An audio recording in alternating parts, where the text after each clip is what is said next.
Hello everyone, welcome to the Dummy Brain. In this video we are going to study about probability. Probability जो exam में आने वाला है वो 8 marks का चैप्टर आने वाला है.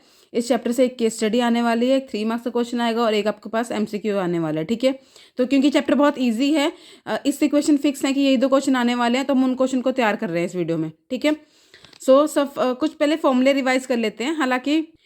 हालांकि फॉर्मूले से क्वेश्चन आए या ना आए, ये फॉर्मूले से हमें पता होना चाहिए कि अगर इनकेस आए तो हम यूज़ कर सकते हैं. ठीक है, उसके बाद जो इंपॉर्टेंट क्वेश्चन है, जो प्रोबेबिलिटी में केस स्टडी आने वाली है और जो रैंडम वेरिएबल का क्वेश्चन आने वाला है उसको हम अभी अच्छी तरह सॉल्व करेंगे. ठीक है, तो पहले फटाफट फॉर्मूले रिवाइज कर लेते हैं.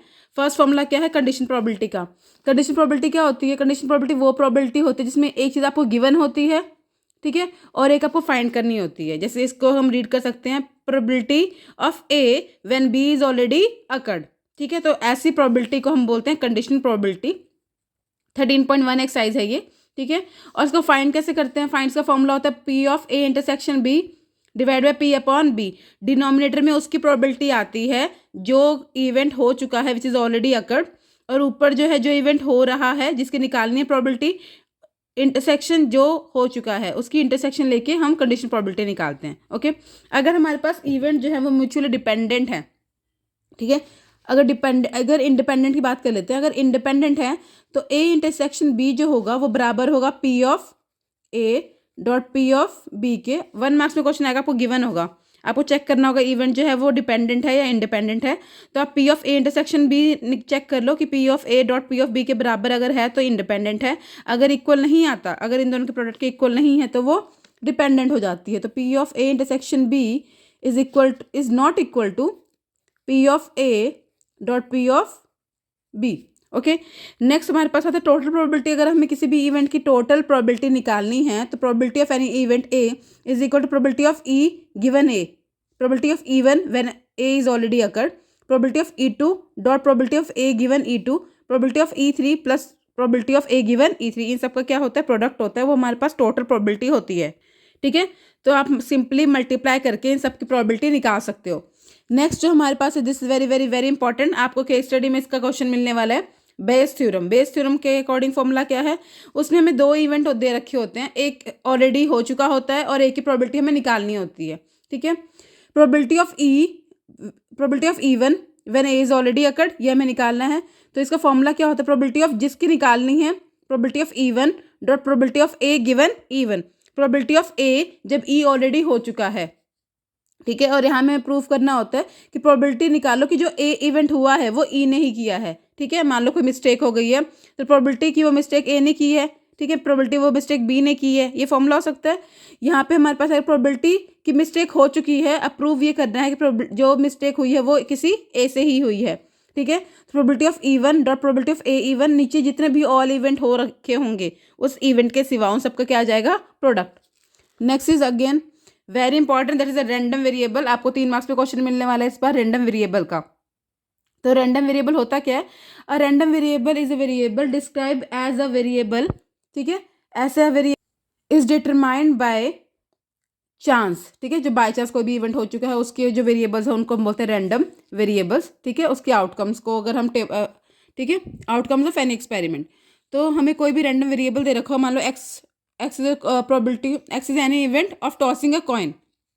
ठीक है, x1 इवेंट दे रखा है, एक हेड आए, x2 इवेंट है, 2 हेड आए. ठीक है, x3 इवेंट मान सकते हैं 2 टेल आए, x4 मान सकते हैं एक टेल और एक हेड आए. ठीक है, ऐसे हमारे पास अलग अलग इवेंट होंगे और नीचे उसकी प्रोबेबिलिटी गिवन होगी या तो हम इजीली निकाल लेंगे. ठीक है, और हमारे पास ये जो क्वेश्चन आएगा इसका, वैसे हमारे पास इस बार जो क्वेश्चन आने वाला है वो कुछ अननोन वेरिएबल निकालने आने वाला है कि हमें कोई अननोन वेरिएबल निकालना है. ठीक है, तो probability X equal to K is equal to probability X equal to K that lies between 1 2 3 and up to N तक. ठीक है, प्रोबेबिलिटी अगर हमें P1 की निकालनी है, सम ऑफ प्रोबेबिलिटी हमेशा क्या होती है? 1 होती है.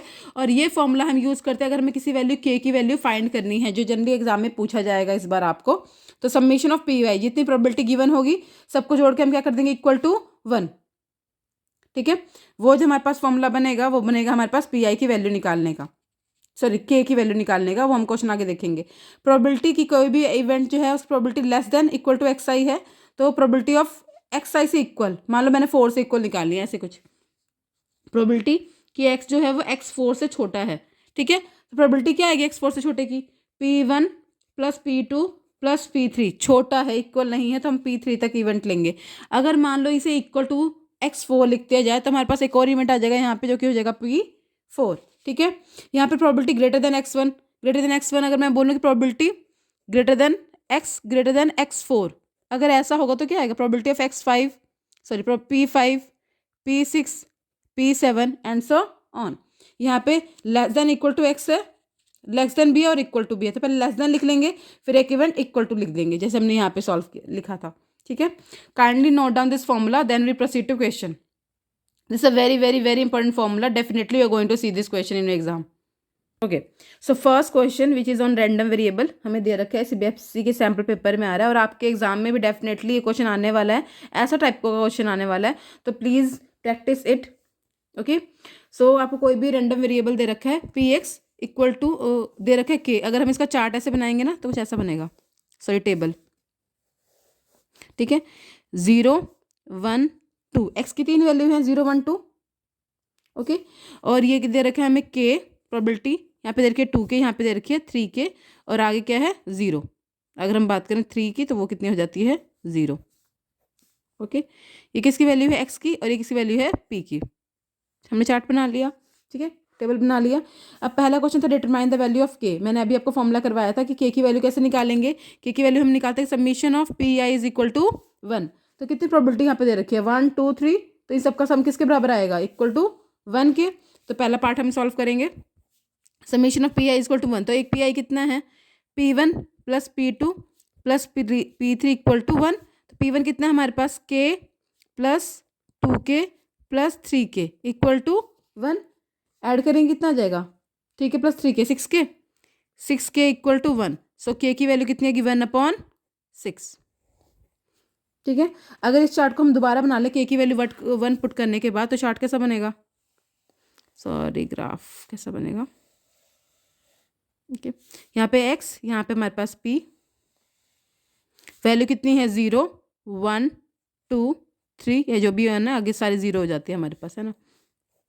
ओके, 0 पे वैल्यू क्या है k, तो k की वैल्यू कितनी निकाली हमने 1/6। 1 पे कितना है 2k, तो 2/6। यहाँ पे कितना है 3/6। Okay, now second question. Second question क्या है हमारा, find probability x less than 2। Less than 2 में कितनी प्रोबेबिलिटी आ रही है, लेस देन 2 की बात करें, इक्वल टू नहीं, तो 2/6 और 1/6। तो प्रोबेबिलिटी लेस देन 2 वो कितनी आएगी, 2 ही है हमारे पास, 2 से छोटा नंबर एक 1/6 एक 2/6, तो आपका ऐड कर दोगे 1/6 प्लस 2/6। ठीक है, एलसीएम ले लो, कितना आ जाएगा 3/6, कैंसिल करेंगे कितना आ जाएगा 1/2। इजी क्वेश्चन था। थर्ड पार्ट दे ही रखा है हमें आंसर। थर्ड पार्ट क्या है, probability x is greater than 3। तो 3 से बड़ा तो हमारे पास कोई नंबर ही नहीं है। ठीक है, तो इसकी प्रोबेबिलिटी कितनी हो जाएगी हमारे पास 0। This is the first question, random variable का इजी क्वेश्चन आता है रैंडम वेरिएबल से। सबसे पहले हमें सम ऑफ प्रोबेबिलिटी इक्वल टू 1 करना होता है। तो जितने भी यहाँ पे इवेंट दिए होते हैं, जितनी प्रोबेबिलिटी यहाँ पे गिवन होती है, ठीक है, सबका सम इक्वल टू हम क्या कर लेंगे 1 कर लेंगे। ठीक है, वहाँ से ऐड करके हम के की वैल्यू निकाल लेंगे, फिर के की वैल्यू पुट करके फंक्शन जो हमारा ग्राफ था रैंडम वेरिएबल का, ठीक है, उसको हम ग्राफ नहीं जो बॉक्स होगा उसको हम इस फॉर्म में बना लेंगे। फिर प्रोबेबिलिटी जो भी आपसे रिक्वायर्ड प्रोबेबिलिटी पूछी होगी उसमें हम पुट करके सॉल्व कर लेंगे। ओके, नेक्स्ट हम क्वेश्चन देखते हैं जो 1 मार्क्स में आया हुआ है बोर्ड में। ठीक है, अब problem in mathematics is given to a 3 student. ठीक है, हमें एक प्रॉब्लम जो है वो 3 स्टूडेंट को दी गई है और प्रोबेबिलिटी की प्रॉब्लम जो है वो सॉल्व हो गई है। 1/2 है फर्स्ट स्टूडेंट की, 1/3 है सेकेंड स्टूडेंट की और 1/4 है थर्ड स्टूडेंट की। If all the events of their solving the problem are independent, जो भी इवेंट है उनको सॉल्व करने का क्या है इंडिपेंडेंट है, तो the probability of problem is solve. हमें क्या निकालने की प्रोबेबिलिटी निकालने की प्रॉब्लम क्या होगी सॉल्व।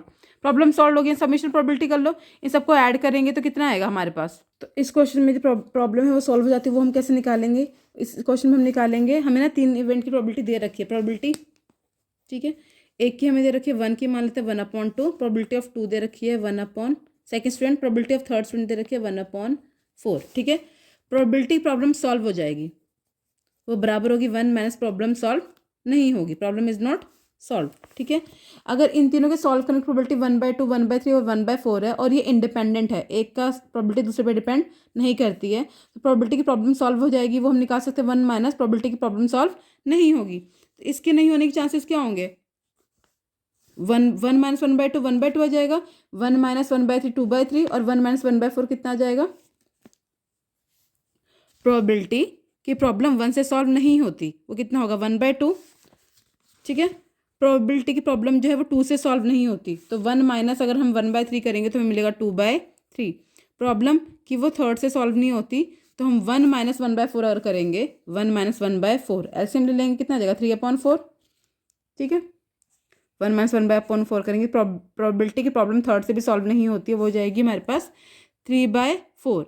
ना all these events are independent. ठीक है, तो हम निकालेंगे 1 माइनस प्रोबेबिलिटी प्रॉब्लम सॉल्व नहीं हुई है, तो 1 माइनस प्रोबेबिलिटी प्रॉब्लम सॉल्व नहीं है, इन दोनों का प्रोडक्ट हो जाएगा, तो मल्टीप्लाई कर दो, कितना आ जाएगा 1/2 इंटू 2/3 इंटू 3/4, इससे ये कैंसिल, इससे ये कैंसिल, यहाँ से कितना आ जाएगा 1 minus 1/4। Okay, which is equal to 3/4 is our required answer. ये 1 मार्क्स का क्वेश्चन आने वाला है, इजी क्वेश्चन है। नेक्स्ट क्वेश्चन जो है वो प्रोबेबिलिटी का क्वेश्चन है, जो कि केस स्टडी क्वेश्चन है, जो आपको एग्जाम में आने वाला है, और जो क्वेश्चन है वो बेस थ्योरम पे ही बेस्ड है। ठीक है, क्वेश्चन आप पढ़ो तो यहाँ पे देखा, in an office there are 3 employees, Jayant, Sonia and Oliver. ठीक है, process incoming copies of a certain form, वो प्रोसेस करते हैं जो भी कॉपीज आ रखी हैं फॉर्म की। ठीक है, जयंत की प्रोसेसिंग है 50%, सोनिया की प्रोसेसिंग है 20%, ओलिवर की है रिमेनिंग 30%। ठीक है, जयंत का जो एरर आता है वो 0.06 आता है, सोनिया का एरर 0.04 है, और ओलिवर का जो रेट है वो 0.03 है। This is given to us. तो पहले हमने केस स्टडी में जो वैल्यूज देखी हैं हम उसको लिख लेते हैं। तो पहले क्या दे रखा है, प्रोबेबिलिटी की जो जयंत है, ठीक है, वो प्रोसेस कर रहा है फॉर्म को, वो कितनी हमारे पास 50% है, जिस is equal to 50/100। Okay, second हमें दे रखा है प्रोबेबिलिटी कि जो सोनिया है वो प्रोसेस कर रही है फॉर्म को, that is A 20%, 20% which is equal to 20/100। ठीक है, थर्ड जो हमारे पास है वो क्या दे रखा है कि जो ओलिवर है वो फॉर्म को प्रोसेस कर, तो ओलिवर की जो प्रोसेस करने की प्रोबेबिलिटी है वो कितनी है, वो हमें दे रखी है 30%, विच इज इक्वल टू 30/100। ठीक है, अब प्रोबेबिलिटी की जो एरर है वो लिख लेते हैं। ठीक है, प्रोबेबिलिटी की प्रोसेस जयंत कर रहा है, ठीक है, और एरर है, प्रोबेबिलिटी एरर इज ऑलरेडी अकर, लेकिन जो फॉर्म फिल किया है वो किसने फिल किया है, मतलब फॉर्म का जो प्रोसेस है वो किसने किया है, जयंत ने किया है, तो वो कितनी देर की थी हमें 0.06। ठीक है, नेक्स्ट प्रोबेबिलिटी कि फोन जो फॉर्म है that is processed bye Sonia. ठीक है, ये हमने कैसे लिखा है, that probability that error is already occurred, error जो है वो हो चुका है। ठीक है, पर वो किसने किया है, सोनिया ने, तो probability of S given A is equal to कितनी थी 0.04।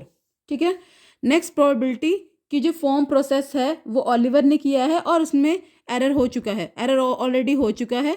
ठीक है, और फॉर्म प्रोसेस कौन कर रहा था, ओलिवर, तो उसकी प्रोबेबिलिटी है 0.03। सबसे पहले these are important things, write it down and then will proceed to question. Easy question होता है, just note down the step how we have to proceed the question. Okay, first of all हमने सारी probability note कर ली कि probability की Jayant form proceed कर रहा है 50% प्रोसेस कर रहा है 50%, प्रोबेबिलिटी की सोनिया फॉर्म प्रोसेस कर रही है 20%, प्रोबेबिलिटी की ओलिवर फॉर्म को प्रोसेस कर रहा है that is 30%, probability J given A की probability error is already occurred. ठीक है, पर किया किसने है, जयंत ने है, जब जयंत कर रहा है तब प्रोबेबिलिटी क्या है कि एरर होगा 0.6, जब सोनिया फॉर्म प्रोसेस कर रही है तब एरर होगा, उसकी प्रोबेबिलिटी क्या है 0.04, जब ओलिवर फॉर्म प्रोसेस कर रहा है उसकी प्रोबेबिलिटी कितनी है एरर की 0.03 लिख लिया हमने, then we proceed. Okay, so our first question is find the probability that Sonia process the form and committed error. तो प्रोबेबिलिटी निकालनी है कि सोनिया जो है वो फॉर्म को प्रोसेस कर रही है और उसमें एरर हो गया है। ठीक है, तो प्रोबेबिलिटी ऑफ एस गिवन है विच वी ऑलरेडी नो, कितनी है हमारे पास 0.04, कोई सॉल्व करने की जरूरत नहीं है, प्रोबेबिलिटी एस गिवन है कितनी है 0.04। नेक्स्ट है find the total probability of committing error. अब हमें निकालना है कि एरर तो हो चुका है, ठीक है, हमें निकालना है उसकी टोटल प्रोबेबिलिटी। तो कैसे निकालेंगे हम प्रोबेबिलिटी ऑफ ए, हमने किया था सम ऑफ टोटल प्रोबेबिलिटी में, प्रोबेबिलिटी ऑफ एनी इवेंट ए। ठीक है, कि एरर जो है वो हो चुका है, वो किसका फॉर्मूला क्या होता है, probability of J, probability of J given A. ठीक है, ये हमने फॉर्मूला किया है, plus probability of S, probability of S given A, S given A, plus probability of O, probability of total probability का फॉर्मूला यही होता है। ठीक है, हमारे पास हमने पीछे फॉर्मूले में भी देखा था, ओ गिवन ए, तो जे की कितनी है 50%, दैट इज 1/2, 50/100 लिख देते हैं इसे, और ये कितना है हमारे पास 0.06। ठीक है, ये कितना है हमारे पास 20/100, और ये कितना है 0.04। ये हमारे पास कितना दे रखा है 30/100, इसमें 0.03। मल्टीप्लाई करेंगे, सॉल्व करेंगे, आप कर लेना, आंसर आएगा 0.047। ओके, चेक कर लेना। 5 6 ज़ा 30, 2 4 ज़ा 8, 38 + 9 47। ठीक है, ये आपका आंसर आ जाएगा। सो हमारा नेक्स्ट क्वेश्चन है कि if a manager of a company wants to do a quality of check, okay, कि जो किसने फॉर्म प्रोसेस किए हैं उस पर कितना एरर है। ठीक है, तो find the probability that the form is not process by Jayant. हमें निकालना है कि प्रोबेबिलिटी की जो फॉर्म है वो जयंत ने प्रोसेस नहीं किया है। तो P not of J is equal to 1 minus probability of J, probability of J given है divide by sum of probability.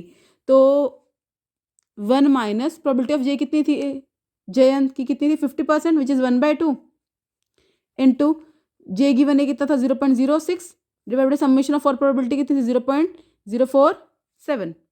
Okay, तो सॉल्व कर लेंगे तो यहाँ बन जाएगा हमारे पास 1 माइनस 0.03/0.47। पॉइंट से पॉइंट कैंसिल, एलसीएम ले लेंगे। 47 माइनस 3/47, 47 में से 3 गए, कितने बचेंगे 44/47। ये 30 आएगा, 0.06 है, को 30 से आएगा, 0.047 है ये, तो 30 होगा हमारे पास, मिलेगा 17/47। ठीक है, ठीक है, 0.047 था ना, वो बाय मिस्टेक मैंने कर दिया था। ठीक है, 17 अपन आ गया। क्वेश्चन है आपके पास, इजी क्वेश्चन है ये बिल्कुल। ठीक है, let E be the event of a community and error. ठीक है, ई जो एरर प्रोबेबिलिटी है, इवेंट है कि एरर जो है वो कमिट हुआ ही है। ठीक है, processing the form, let E1 E2 E3 be the events that Jayant Sonia and Oliver process the form. Find the probability, हमें समेशन ऑफ ऑल प्रोबेबिलिटी निकालनी है। तो क्या हो जाएगी हमारे पास 50 + 20 + 30। Summation of probability is always equal to 1। Remember, summation of probability हमेशा इक्वल टू कितनी होती है 1। तो हमारा आंसर आ जाता है यहाँ से। Okay, these are the different type of question which you are going to see in your final exam. So solve these type of question. Okay, thank you for watching.